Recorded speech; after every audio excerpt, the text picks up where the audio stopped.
الحمد لله وكفى والصلاة والسلام على عباده الذين اصطفى خصوصا على أفضلهم خاتم النبيين محمد الأمين وعلى آله وصحبه أجمعين أما بعد رب اشرح لي صدري ويسر لي أمري واحلل عقدة من لساني يفقهوا قولي يا رب زدني علما نافعا اللهم صل على محمد وبارك وسلم السلام علیکم ورحمۃ اللہ وبرکاتہ۔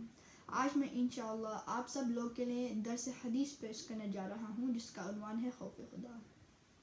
And a side note, I'm not very fluent in Urdu, so I have to read out of a book, and please forgive me if I make a mistake. Let's get started.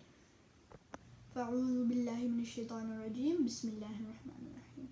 اللہ کے نبی محمد صلی اللہ علیہ وسلم نے فرمائے اتقوا اللہ حیث ما کنتم، تم جہاں اور جس حال میں ہو اللہ سے ڈرتے رہو۔ اللہ تعالیٰ کو دو قطرے زیادہ محبوب ہیں، ایک وہ آنسو کا قطرہ جو اللہ کی یاد میں اس کے ڈر سے نکلے، اور دوسرا خون کا قطرہ جو اللہ کی راہ میں لڑتے ہوئے نکلے۔ عزیز بچوں، اللہ کا ڈر ایک ایسی چیز ہے کہ اگر یہ کسی کے دل میں ہو تو اس کے لیے نیکیاں کرنا اور گناہ سے بچنا بہت آسان ہو جاتا ہے، اور جس کے دل میں اللہ تعالیٰ کا ڈر ہوتا ہے تو اللہ تعالیٰ اپنے اس ڈر کی وجہ سے اس کی مغفرت فرماتے ہیں۔ تو پھر میں آپ کو اللہ کے ڈر کے متعلق ایک واقعہ بتاتا ہوں جو کچھ اس طرح سے ہے۔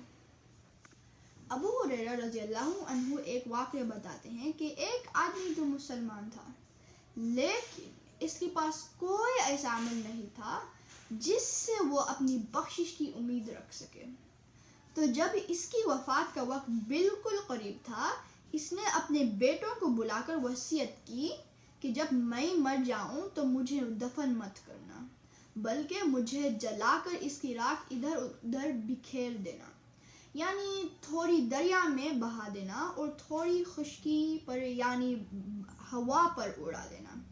تو جب اس کی وفات ہو گئی تو اس کے بیٹوں نے اپنے باپ کی وصیت پر عمل کیا، تو جب وہ اس کام کو کر چکے تو اللہ تعالیٰ نے ہوا اور دریا کو حکم دیا کہ اس راکھ کو جمع کر دیں، تو وہ راکھ پوری جمع ہو گئی۔ تو اللہ تعالیٰ نے اس میں روح ڈال کر پوچھا کہ تو نے ایسے کیوں کیا؟ تو اس آدمی نے کہا یا اللہ، میں جانتا تھا کہ تو مجھے ایسی سزا دے گا جیسی تو نے کسی کو نہیں دی، میں نے تیرے ڈر کی وجہ سے ایسا کیا تھا۔ تو اللہ تعالیٰ نے فرمایا کہ آخر تیرے دل میں میرا ڈر تھا، تو اللہ تعالیٰ نے اس ڈر کی وجہ سے اس کی مغفرت فرما دی۔ دیکھا بچوں آپ نے کہ اللہ تعالیٰ کتنے مہربان ہیں کہ اللہ تعالیٰ نے پوری زندگی گناہ کرنے کے باوجود اور نیک اعمال نہ رہنے کے باوجود صرف اپنے ڈر کی وجہ سے مغفرت فرما دی۔ اس کا مطلب یہ نہیں کہ ہم بھی گناہ کرتے رہیں اور لوگ سے کہتے رہیں کہ ہم بھی اللہ سے ڈرتے ہیں، بلکہ ہم گناہوں سے بچ کر اور نیک اعمال کرتے ہوئے زندگی گزاریں۔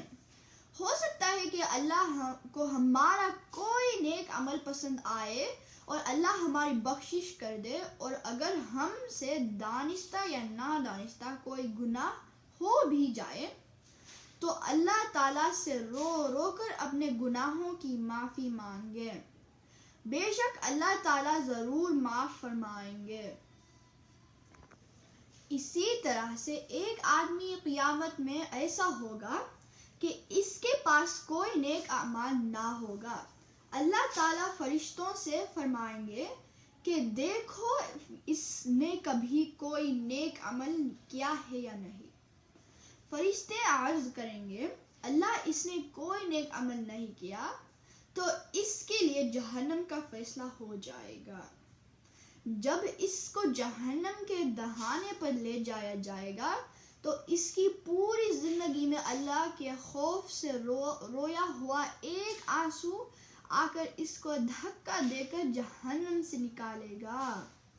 دیکھا بچوں آپ نے کہ اللہ تعالیٰ کے یہاں اس کے خوف سے نکلا ہوا آنسو کتنی قیمت رکھتا ہے۔ اللہ تعالیٰ سورہ فاطر میں کہتے ہیں کہ انما یخشی اللہ من عبادہ العلماء، اللہ سے اس کے بندوں میں وہی لوگ ڈرتے ہیں جو جاننے والے ہوتے ہیں۔ اللہ کے نبی محمد صلی اللہ علیہ وسلم نے ایک حدیث میں فرماتے ہیں کہ ایک مومن بندہ روزانہ ہی نہیں بلکہ کبھی بھی اللہ تعالیٰ کا ڈر محسوس کر کے اس کے چہرے پر ایک مکھی کے سر کے برابر بھی آنسو آتے ہیں تو اللہ تعالیٰ اس چہرے کو جہنم کی آگ سے محفوظ فرماتے ہیں۔ اللہ تعالیٰ سے دعا ہے کہ اللہ تعالیٰ ہم تمام بہنیں اور بھائیوں کے دل میں اپنا ڈر پیدا کریں اور ہم کو اپنی یاد میں رونے والی آنکھیں عطا فرمائے اور ہم کو نیکیاں کرنے کی توفیق دے اور گناہوں سے بچائے اور محض اپنے فضل و کرم سے ہماری مغفرت فرما کر ہمیں جنت الفردوس میں اعلیٰ مقام عطا فرمائے۔ آمین ثم آمین۔ السلام علیکم ورحمۃ اللہ وبرکاتہ۔